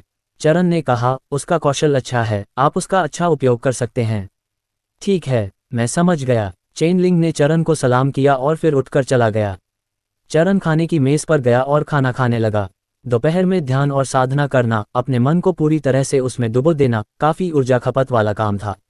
चरण को इस समय जोरदार भूख लगी थी और उसे इस बात की परवाह नहीं थी कि जहाज पर खाना बेस्वाद था। उसने दिल खोलकर खाया। खाना खत्म करने के तुरंत बाद कोई बर्तन साफ करने आया। इस बार जो आया वह जियांग मुवान था। उसने अपने चेहरे से नकाब हटाया और कहा, अब जब तुमने उस व्यक्ति को देख लिया है, अगर तुम्हारे पास भागने की कोई योजना है तो मुझे भी जरूर शामिल करना। मेरा कुंग-फू अच्छा है और मैं तुम्हारी रक्षा जरूर करूंगी। चरण ने उसकी बात सुनी और सिर हिलाया। ठीक है, तुम्हारे जैसे मार्शल आर्ट मास्टर के यहाँ होने से मैं ज्यादा निश्चिंत रह सकती हूँ। जियांग मुवान का चेहरा थोड़ा लाल हो गया और उसने जल्दी से अपना हाथ हिलाया। मैं असल में कोई मास्टर नहीं हूँ, मैं बस आम लोगों से ज्यादा ताकतवर हूँ और कुछ आत्मरक्षा के तरीके जानती हूँ। जियांग मुवान, क्या तुम्हारी तरह बहुत से लोग आंतरिक शक्ति रखते हैं? चरण ने उत्सुकता से पूछा। नहीं, क्योंकि कई कुंग-फू नियमावली खो गई है। अब बहुत कम लोग आंतरिक शक्ति का अभ्यास करते हैं। केवल कुछ एकांतप्रिय परिवार और मार्शल आर्ट मास्टर ही आंतरिक शक्ति की साधना करते हैं। जियांग मुवान ने कुछ नहीं छिपाया और चरण को वह सब बता दिया जो वह जानती थी। चरण ने सोच समझकर सिर हिलाया। ये लगभग वैसा ही था जैसा उसने सोचा था। आधुनिक समाज में इतने सारे मार्शल आर्ट मास्टर कहाँ होंगे? अगर होते भी तो हर कोई उन्हें छिपाता और शायद ही कभी खुलेआम दिखाता। हालांकि कुछ दिखावटी चालबाज लोग भी थे जो दूसरों को यह विश्वास दिलाने के लिए चालें चलते थे कि वे मार्शल आर्ट के ग्रैंड मास्टर हैं। कुछ देर की बातचीत के बाद जियांग मुवान उठकर चला गया। चरण अपना खाना पचाने के लिए बाहर टहलने चला गया। शाम हो रही थी और सूर्यास्त की चमक समुद्र को रोशन कर रही थी, जिससे सतह खूबसूरती से झिलमिला रही थी। ये खूबसूरत नज़ारा देखकर चरण प्रिया और किरान के बारे में सोचने से खुद को रोक नहीं पाया। वह सोच रहा था कि अब वे कैसे हैं, क्या वे सुरक्षित जमीन पर लौट आए हैं? तियान तियान उसे वापस न देखकर बहुत चिंतित होगा। चरण को बस यही उम्मीद थी कि जब तक वह दूर रहेगा, प्रिया अपना और किरान का अच्छे से ख्याल रख सकेगी। कुछ पल डेक पर खड़े रहने के बाद चरण अपने केबिन में लौट आया। वह बिस्तर पर पालथी मारकर बैठ गया और लिंक्वान जल पीने के बाद उसने ध्यान और अपनी ची साधना शुरू कर दी। चरण अपने भीतर ऊर्जा प्रवाह को और अधिक प्रबल होता हुआ महसूस कर सकता था। लिंक्वान जल जैसी अच्छी चीज से उसकी साधना में सहायता मिलने से उसकी प्रगति वास्तव में तेज थी। समय धीरे धीरे बीतता गया और बाहर का आकाश धीरे धीरे अंधकार में होता गया। अंधेरी रात में जहाज की रोशनी मंद थी और क्रूज जहाज तेजी से समुद्र को चीरता हुआ आगे बढ़ गया, जिससे लहरों के मंथन के निशान बनते गए। रात बिना किसी घटना के बीत गई। अगली सुबह दरवाजे के बाहर गश्ती दल के कदमों की आहट सुनकर चरण ने धीरे से अपनी आंखें खोलीं। उसने पूरी रात ध्यान की अवस्था में रहने की उम्मीद नहीं की थी। पूरी रात अपनी ची साधना करने के बावजूद चरण को थकान महसूस नहीं हुई। जब उसने अपनी आंखें खोलीं तो वे असाधारण रूप से चमकदार थीं। पूरी रात पालथी मारकर बैठने के बावजूद उसके पैर और पंजे सुन्न नहीं हुए, इसके बजाय उसका शरीर अविश्वसनीय रूप से हल्का महसूस हुआ। चरण बिस्तर से उठा और थोड़ा इधर उधर हिला। कुल मिलाकर उसे बहुत हल्का महसूस हुआ। तो आंतरिक शक्ति की साधना के कितने बड़े लाभ थे। चरण ने मन ही मन आह भरी और भविष्य में अपनी साधना में और भी कड़ी मेहनत करने का उसका दृढ़ निश्चय हो गया। उसने अपने शरीर की क्यूई का उपयोग करके दूर से मेज पर रखे चाय के प्याले पर प्रहार करने की कोशिश की, लेकिन चाय का प्याला बिल्कुल भी नहीं हिला। चरण ऐसा लग रहा था कि वह अभी भी जियांग मुवान के दायरे से बहुत दूर था। कम से कम जियांग मुवान आंतरिक शक्ति का उपयोग करके चावल के कटोरे को 1 इंच पीछे धकेल तो सकता था। उसे यह नहीं पता था कि जियांग मुवान बचपन से ही मार्शल आर्ट का अभ्यास कर रहा था और 15 सालों से आंतरिक शक्ति की साधना कर रहा था। नाश्ते के बाद चरण ताज़ी हवा में सांस लेने और अपने पैरों को फैलाने के लिए डेक पर चला गया। हालांकि आज समुद्र में हवा बहुत तेज थी, जोर जोर से सीटी बजा रही थी, इसलिए चरण जहाज के अगले हिस्से पर कुछ देर ही रुका और जल्दी से अपने कमरे में लौट गया। साफ आसमान अचानक बादलों से घिर गया और सुबह होने के बावजूद आसमान उदास हो गया। ऐसा लग रहा था जैसे कोई तूफान आने वाला है। चरण का ये जहाज पर गहरे समुद्र में जाने का पहला अनुभव था और मौसम का अचानक बिगड़ना देखकर वह थोड़ा चौंका भी। ड्यू पॉइंट के ये लोग उसकी जान को आसानी से नुकसान नहीं पहुंचा सकते थे, लेकिन प्रकृति को इसकी परवाह नहीं थी कि चरण कौन है। चाहे प्रधानमंत्री हो या आम आदमी, प्राकृतिक आपदाओं के समय सबके साथ समान व्यवहार होता है। वह अपने कमरे के दरवाजे पर खड़ा होकर देख रहा था कि चालक दल के सदस्य तैयारियों में व्यस्त हो गए हैं। चालक दल के सदस्यों को जहाज के विभिन्न हिस्सों की वाटरप्रूफिंग की जांच करनी थी और आने वाले तूफान और विशाल लहरों का स्वागत करने की पूरी तैयारी करनी थी। मैटिसन विशेष रूप से चरण को आश्वस्त करने के लिए आए। श्री चरण, अनुभवी नाविक कहते हैं कि यह समुद्री क्षेत्र तूफान का सामना करने वाला है, लेकिन चिंता न करें, जब तक आप ईमानदारी से केबिन में रहेंगे तब तक आपके जीवन को कोई खतरा नहीं होगा। ठीक है, मैं समझ गया। चरण ने सिर हिलाया। मैटेसन के जाने के बाद चरण बिस्तर पर पालथी मारकर बैठ गया और ध्यान करने और अपनी आंतरिक शक्ति का अभ्यास करने लगा। वह ऊब भी गया था और उसके पास करने के लिए और कुछ नहीं था। जब वह अभ्यास कर रहा था तो समय तेजी से बीत गया। उसे पता ही नहीं चला कि कितना समय बीत गया था जब चरण ने महसूस किया कि जहाज अचानक हिंसक रूप से हिल रहा है। उसने जल्दी से अपना अभ्यास रोक दिया। जहाज के पतवार से टकराती विशाल लहरों की आवाज़ भी आ रही थी। ऐसा लग रहा था जैसे तूफान आ चुका है। उसे आश्चर्य हो रहा था कि क्या ये जहाज इसे झेल पाएगा। दोपहर हो चुकी थी, फिर भी आसमान अंधेरा और उदास था। समुद्र के ऊपर तेज हवा चल रही थी, साथ में तेज बारिश भी हो रही थी जो जहाज के पतवार पर जोरदार तरीके से बरस रही थी। चरण ने खुद को संभाला और केबिन के दरवाजे तक गया। बाहर से आती ठंडी हवा को महसूस कर रहा था। ये तूफान उसकी कल्पना से भी ज्यादा भयानक था। दस्तक दस्तक। दरवाजे से एक धीमी सी दस्तक की आवाज आई। चरण ने हाथ बढ़ाकर दरवाजा खोला तो देखा कि लड़ाकू वर्दी पहने दो नकाबपोश कमरे में दाखिल हो रहे हैं। सबसे आखिर में दाखिल हुए व्यक्ति ने जल्दी से दरवाजा बंद किया और अपना नकाब उतार दिया। श्री चरण, तूफान आने और पहरेदारों की लापरवाही के बीच हम इस जहाज पर कब्जा करने की योजना बना रहे हैं। आपकी सुरक्षा सुनिश्चित करने के लिए हम आपको पहले पकड़कर छिपाएंगे। बोलने वाला व्यक्ति चेनलिंग था और दूसरा व्यक्ति जियांग मुवान था। जियांग मुवान ने कहा, चरण, चलो कपड़े बदल लेते हैं। मैं तुम्हारी जगह इस केबिन में रहूंगा। तुम यहीं रुको। अगर जहाज पर कुछ हुआ तो मैटेसन तुरंत मेरा हालचाल जानने जरूर आएगा। अगर तुम रुकोगे तो क्या तुम सीधे किसी जाल में नहीं फंस जाओगे? चरण ने खुलकर कहा। उसने जियांग मुवान में आत्म बलिदान के इतने नेक गुण की उम्मीद नहीं की थी। चिंता मत करो, मेरे पास अपनी सुरक्षा के साधन हैं। अगर मैटेसन देखने आएगा तो मेरे लिए उसे हाईजैक करने का यह एक बेहतरीन मौका होगा। जियांग मुवान ने अपनी लड़ाकू वर्दी जल्दी से उतारते हुए चरण से बात की। चरण चौंक गया जब उसने उसके शरीर के नीचे हथगोले की एक बेल्ट बंधी देखी। ये युवती सचमुच कम बोलने वाली लेकिन काम में जबरदस्त थी। जल्दी करो और इसे उतार दो। चरण को स्तब्ध देखकर जियांग मुवान ने जल्दी से अपने कपड़े खींचने के लिए हाथ बढ़ाया। चरण ने जल्दी से उसका हाथ टाल दिया। मैं खुद कर लूंगा। उसने जल्दी से अपनी बाहरी कमीज और पतलून उतार दी, लड़ाकू वर्दी पहन ली और नकाब पहन लिया। जियांग मुवान ने भी चतुराई से चरण के कपड़े पहन लिए। उसने चेन लिंग और चरण की ओर पीठ कर ली, फिर बिस्तर पर लेट गई। ठीक है, तुम दोनों जल्दी करो और जाओ। चरण और चेन लिंग ने एक दूसरे को देखा, फिर चरण बोला, ठीक है जियांग मुवान, तो सावधान रहना। जियांग मुवान ने कुछ नहीं कहा लेकिन पीठ करके चरण को ठीक है का इशारा किया। चरण और चेन लिंग ने दरवाजा खोला, एक पल के लिए बाहर की स्थिति का निरीक्षण किया, फिर जल्दी से केबिन से बाहर चले गए। चेन लिंग और चरण दोनों जहाज के लेआउट और मार्गों से बहुत परिचित थे। चेन लिंग ने चरण को जहाज के गश्ती दल से बचाते हुए तेज हवाओं को झेलते हुए जहाज के भंडारण कक्ष में पहुंचाया। इस जगह में चावल, आटा और खाना पकाने का तेल जैसी सामग्री रखी जाती थी और आसपास कई रुकावटें थीं। रसोइयों के अलावा यहाँ आमतौर पर बहुत कम लोग आते थे। यह अपेक्षाकृत सुरक्षित क्षेत्र माना जाता था और अगर जहाज पर अराजकता फैल भी जाए तो इसका इस जगह पर कोई असर नहीं पड़ना चाहिए। श्री चरण, आप पहले यहीं छिप जाए। जहाज पर कब्जा करने के बाद हम आपको लेने आएंगे। चेन लिंग ने गंभीरता से कहा। अगर हम नहीं आए तो बहुत संभव है कि चरण के चेहरे पर कुछ भाव थे। उसने आगे बढ़कर चेन लिंग के कंधे पर थपथपाया और गहरी आवाज में कहा, कैप्टन चेन, आप सभी को बचना होगा। इन लोगों ने लंबे समय से उसकी रक्षा के लिए अपनी जान की परवाह नहीं की थी। हाँ, चेन लिंग ने आगे बढ़कर भंडारण कक्ष का दरवाजा बंद कर दिया, फिर मुड़कर चला गया। उसके जाने के बाद चरण ने भंडारण कक्ष के कोने में एक जगह ढूंढी और दीवार से टिककर बैठ गया। चेन लिंग और उसकी टीम को कार्रवाई करने से पहले चरण की सुरक्षा सुनिश्चित करनी थी, वरना अगर लड़ाई छिड़ जाती और मैटेसन ने चरण को बंधक बना लिया तो चेन लिंग और बाकी लोगों के पास आत्मसमर्पण करने के अलावा कोई विकल्प नहीं होता। हालांकि जहाज पर इतने सारे गुंडों के साथ ये संभावना नहीं थी कि यह ऑपरेशन बहुत आसानी से हो पाएगा।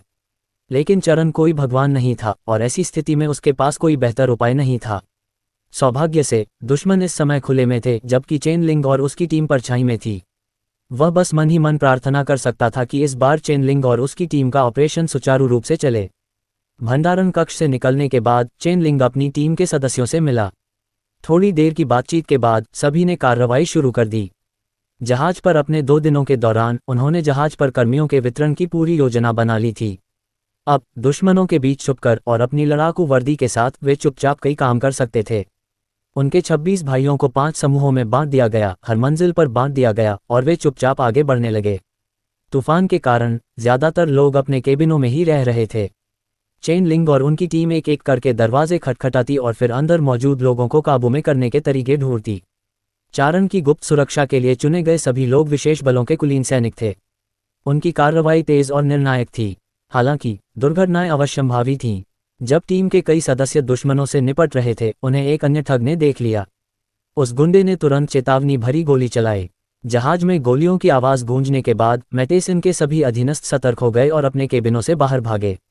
अपनी पोल खुलते देख एस्कॉर्ट समूह के सदस्यों ने मौके का फायदा उठाकर ताबड़तोड़ गोलियां चला दी और लोगों के एक और समूह को ढेर कर दिया। मैटेसन तुरंत चिल्लाया, आड़ में जाओ और बचाव करो, कोई इस जहाज में घुस आया है। कुछ गालियां देने के बाद उसे अचानक लगा कि कुछ गड़बड़ है और वह जल्दी से अपने एक दर्जन भरोसेमंद आदमियों को लेकर चारण के केबिन में गया। दरवाजे पर पहुंचते ही जैसे ही मैटेसन अंदर जाने वाला था, कई गोलियां उनकी ओर बढ़ीं। उन्होंने जवाबी गोलीबारी करते हुए खुद को बचा लिया। दुश्मन के हमले को दबाने के बाद मैटेसन अपने आदमियों को तुरंत केबिन में ले गया। उसने देखा कि चारण उनकी ओर पीट करके सिर पर रजाई ओढ़े बिस्तर के कोने में दुबका हुआ और कांप रहा था। मैटेसन ने राहत की सांस ली और जल्दी से आगे बढ़कर चारण के कंधे थपथपाए, कुछ सांत्वना भरे शब्द कहने की तैयारी में। अप्रत्याशित रूप से एक अचानक बदलाव आया। दूसरे व्यक्ति के हाथ में अचानक एक चमकता हुआ खंजर दिखाई दिया। अगले ही पल खंजर तेजी से मैटेसन की गर्दन पर धंस गया। मैटेसन का दिल जोर से धड़क रहा था। उसने सहज ही ऊपर देखा और एक सुंदर युवती को उसे आंख मारते हुए देखा। तभी उसे एहसास हुआ कि चरण को पहले ही बदल दिया गया था। मैटेसन की आंखों में छलावे से उपजा गुस्सा उमड़ आया। साहब, मैटेसन के अधीनस्थों ने प्रतिक्रिया देते हुए तुरंत अपनी सबमशीन गन जियांग मुवान पर तान दी। हिलना मत, वरना उसकी जान यहीं चली जाएगी। जियांग मुवान ने मैटेसन के कंधे पर दबाव डाला और अपने दूसरे हाथ से थोड़ा जोर लगाकर खंजर ने मैटेसन की गर्दन पर खून की धार छोड़ दी। खून उसकी गर्दन से नीचे की ओर बहने लगा और मैटेसन का चेहरा डर से पीला पड़ गया। मैटेसन के भरोसेमंद आदमी गुस्से और घबराहट में थे, उन्हें समझ नहीं आ रहा था कि क्या करें। जियांग मुवान ने अपनी कमर पर लगे ग्रेनेड दिखाए और उन्हें देखकर मुस्कुराए, अपने हथियार नीचे रखो और इस कमरे से बाहर निकल जाओ, वरना मैं उसे अपने साथ ले जाऊंगी। सभी भरोसेमंद आदमियों ने मैटेसन की तरफ देखा। मैटेसन ने अपनी गर्दन पर खंजर महसूस किया, उसका दिल कांप उठा और उसने जल्दी से उन पर हाथ हिलाया। उसके भरोसेमंद आदमियों ने बस दांत पीसकर, हथियार नीचे रखकर, हाथ ऊपर करके केबिन से बाहर निकल जाने का फैसला किया। हालांकि बहुत जल्दी तेज गोलियों की बौछार शुरू हो गई और ये दर्जन भर भरोसेमंद आदमी कुछ ही सेकंड में जमीन पर गिर पड़े, अशक्त होकर। मैटेसन को स्वाभाविक रूप से यह नहीं पता था कि चारण के केबिन के आसपास के क्षेत्र पर पहले से ही चेन लिंग और उसकी टीम ने घात लगा रखा था। जियांग मुवान मैटेसन का अपहरण कर पाए या नहीं, मैटेसन का समूह जिंदा नहीं बच पाएगा। जब गोलीबारी शांत हुई तो चेन लिंग कुछ साथियों के साथ वहां आया। जियांग मुवान को मैटेसन को बंधक बनाए हुए देखकर उसने अपनी आंखों में स्वीकृति का भाव दिखाया। मिस जियांग, शाबाश। जियांग मुवान मुस्कुराया और पूछा, उनके कितने लोग अभी भी जहाज पर हैं? हम उनकी लगभग 1/3 संख्या से निपट चुके हैं और उनकी 1/3 सेना अभी भी बची है, बाकी तो बस चालक दल के सदस्य हैं। चेन लिंग ने जल्दी से कहा, अब जब हमने मैटेसन को पकड़ लिया है तो हम उन्हें उसकी जान से मार सकते हैं और उन्हें प्रतिरोध छोड़ने पर मजबूर कर सकते हैं। जियांग मुवान ने सिर हिलाया और मैटेसन को चेन लिंग के हवाले कर दिया। चेन लिंग ने अपने आदमियों को मैटेसन को बांधने का आदेश दिया। अब चेन लिंग के हाथों में मैटेसन में घबराहट का कोई लक्षण नहीं दिखा। उसने उपहास से भरी आवाज में कहा, तुम्हें लगता है कि मुझे बंधक बनाकर तुम चरण को सुरक्षित बचा सकते हो? नहीं, तुम बहुत नासमझ हो। हमने इस जहाज पर बम लगा दिए हैं जो इसे डुबो सकते हैं। मैंने बस टाइम्ड बम का रिमोट बटन दबाया है। 10 मिनट में ये जहाज फट जाएगा और यहाँ मौजूद सभी लोग मर जाएंगे। कोई नहीं बचेगा क्या? सब लोग हैरान रह गए और चेन लिंग ने तुरंत मैटेसन के सामान की तलाशी ली। और हाँ, उसे उसके कपड़ों की एक छिपी हुई जेब में रिमोट कंट्रोल जैसी कोई चीज़ जरूर मिली। तुमने टाइम बम कहाँ रखा है? चेन लिंग ने अपनी मुट्ठी भींची और मैटेसन के पेट पर जोर से मुक्का मारा ताकि वह बम की जगह बता सके। उनके विशेष बलों में बमों को निष्क्रिय करने में कुशल लोग भी थे। अगर उन्हें बम की जगह पता होती तो वे इस आपदा को टाल सकते थे।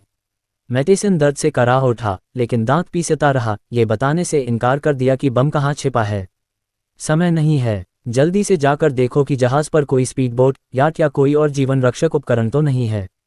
हम पहले मिस्टर चरण को इस जहाज से उतारेंगे। चेन लिंग ने जल्दी से अपने साथियों को आदेश दिया। जी हाँ, टीम लीडर। कई सैनिकों ने आदेश मान लिया और जल्दी से तैयारी शुरू कर दी। हालांकि समुद्र में तूफान था और लाइफ बोट होने पर भी विशाल महासागर में शायद उनका बचना मुश्किल था, लेकिन ये तुरंत उड़ा दिए जाने से कहीं बेहतर था। भंडारण कक्ष में छिपा चरण जहाज पर तेज गोलीबारी की आवाज़ सुनकर अभी भी थोड़ा घबराया हुआ था। आखिरकार चेन लिंग और उसकी टीम संख्या में कम ही थी, सिर्फ 20 से कुछ ज्यादा, जबकि दुश्मन के पास लगभग 200 लोग थे। भंडारण कक्ष में कोई हलचल नहीं थी, चरण को बस बीच बीच में बाहर से आने वाली तेज कदमों की आहट सुनाई दे रही थी। श्री चरण, वह सोच ही रहा था कि अचानक एक जानबूझकर धीमी आवाज आए। चरण ने चेनलिंग की आवाज पहचान ली और जल्दी से उठकर बाहर चला गया। चेनलिंग, जियांग मुवान और गार्ड टीम के कई सदस्य गंभीर भाव से एक साथ खड़े हो गए। हालात कैसे हैं? चरण ने अपने चेहरे से नकाब नीचे किया और जल्दी से पूछा। श्री चरण, समझाने का समय नहीं है, इस जहाज पर बम लगा दिए गए हैं, हम आपको यहाँ से ले जा रहे हैं। चेनलिंग ने चरण का हाथ पकड़ा और उसे खींचते हुए तेजी से बाहर निकल गया। चरण ने जहाज पर कहीं और लगातार गोलीबारी की आवाज़ें सुनी और समझ गया कि स्थिति गंभीर है। कुछ लोग दुश्मन को रोकने के लिए अपनी जान कुर्बान कर रहे थे ताकि उन्हें बाहर निकलने का समय मिल सके। ज्यादा कुछ कहे बिना चरण बाकी सभी के साथ जल्दी से भंडारण कक्ष से बाहर निकल गया। 7-8 लोगों का उनका समूह पहले डेक के किनारे पहुंच गया। 2-3 प्रतीक्षारत दल के सदस्यों ने नीचे छोटी नावें पहले से ही तैयार कर रखी थीं। ये जीवन रक्षक नावें बड़ी नहीं थीं, प्रत्येक में केवल 4-5 लोग ही बैठ सकते थे। चेनलिंग और बाकी लोगों ने पहले चरण, जियांग मुवान और मैटेसिन को उसमें चढ़ाया। तूफान सबके चेहरों पर पड़ रहा था और जीवन रक्षक नावें समुद्र में अनिश्चित रूप से डगमगा रही थीं। लेकिन इस समय उनके पास कोई बेहतर विकल्प नहीं था। आखिरकार कुछ ही मिनटों में ये जहाज फटने वाला था। चेनलिंग ने सभी को लाइफ बोट पर चढ़ाकर जहाज से दूर जाने की व्यवस्था करने के बाद अपनी टीम के सदस्यों को तेजी से उनके पीछे हटने के रास्ते की सुरक्षा के लिए ले जाकर उनके लिए सुरक्षित निकलने के मौके तैयार किए। जब दुश्मनों को पता चला कि वे भाग रहे हैं तो उन्होंने जल्दी से उन्हें घेर लिया और उन पर हमला कर दिया। चेनलिंग की टीम के सदस्यों ने इस मौके का फायदा उठाते हुए दुश्मन की भीड़ पर कुछ हथगोले फेंके। धमाके हुए, जहाज पर मौजूद लोग लड़खड़ा गए, कुछ हथगोले से प्रभावित हुए और कुछ तेजी से पीछे हट गए। चेनलिंग ने मौके का फायदा उठाते हुए अपनी टीम के सदस्यों को जहाज से दूर ले गया। वह जहाज पर मौजूद लोगों पर गोलियां चलाता रहा। दुश्मनों ने प्रतिक्रिया दी और तेजी से अपनी बंदूकें उठाकर गोली चला दी। चेनलिंग की टीम के कई सदस्य घायल हो गए, लेकिन उन्होंने दांत पीसते हुए जवाबी गोलियां चलाना जारी रखा जब तक कि सभी जहाज की गोलियों की सीमा से बाहर नहीं हो गए। तभी जहाज से एक बहरा कर देने वाला धमाका हुआ। आसपास का समुद्र उफान पर था, जिससे दर्जनों मीटर ऊंची फुहारें उठ रही थीं और जहाज से आग की लपटें आसमान में उठ रही थीं, जिससे धुंधला आसमान जगमगा रहा था। जहाज पर समय पर बम लगाए गए थे। हालांकि इससे पूरा जहाज पूरी तरह नहीं डूबा, लेकिन जहाज अब टुकड़ों में बढ़ चुका था, हर जगह आग की लपटों में घिरा हुआ था। उफनता हुआ समुद्री पानी अंदर आ रहा था और जहाज जल्द ही डूब जाना चाहिए था। चरण और बाकी लोग जो विस्फोट से बच गए थे, राहत और थोड़ी चिंता दोनों महसूस कर रहे थे। अगर वे इस कठिन परीक्षा से बच भी गए तो आगे विशाल समुद्र में कैसे बचेंगे? इसके अलावा वे इस समय एक तूफान के बीच में थे। जीवन रक्षक नौक समुद्र में अस्थिर रूप से डगमगा रही थी, बुनियादी संतुलन भी नहीं बना पा रही थी। ऐसा लग रहा था जैसे वह किसी भी क्षण पलट सकती है या लहरों में बह सकती है। इस स्थिति में चरण भी घबराया हुआ लग रहा था। हालांकि उसके पास स्थानिक क्षमता थी और खतरा होने पर वह अपनी जगह में छिप सकता था, लेकिन अब समुद्र के बीच में होने के कारण वह हमेशा के लिए वहां नहीं रह सकता था, वरना बाहर आने के बाद भी उसे इस विशाल समुद्र का सामना करना पड़ता। आधिकारिक बचाव अभी तक क्यों नहीं पहुंचा?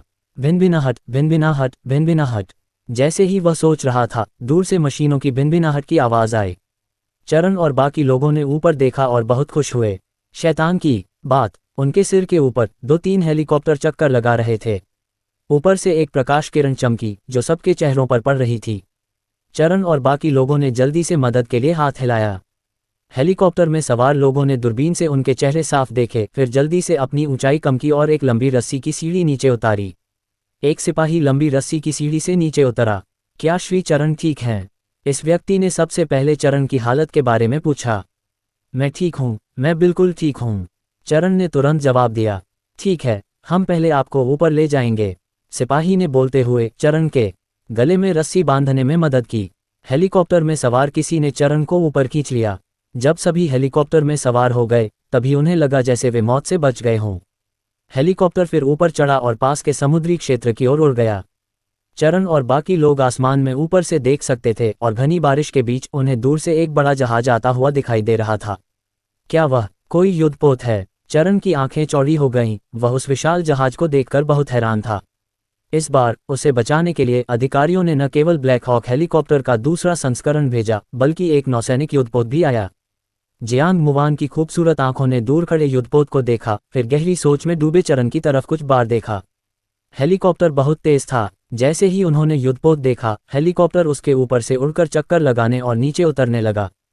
जैसे ही वे नीचे उतरे, दो वर्दीधारी व्यक्ति तेजी से उनका स्वागत करने के लिए आगे आए। उन्होंने चरण और बाकी लोगों को, जो डूबे हुए चूहों जैसे लग रहे थे, जहाज के केबिन में ले गए। मैं झाओ चुवानमिंग हूँ, वायुसेना के दूसरे स्क्वाड्रन का कमांडर। मैं शू चेंगलिन हूँ, नौसेना में एक वरिष्ठ कर्नल। दोनों बचाव दल के नेताओं ने चिंता से चरण की ओर देखते हुए जल्दी से अपना परिचय दिया। श्री चरण, आप कैसा महसूस कर रहे हैं?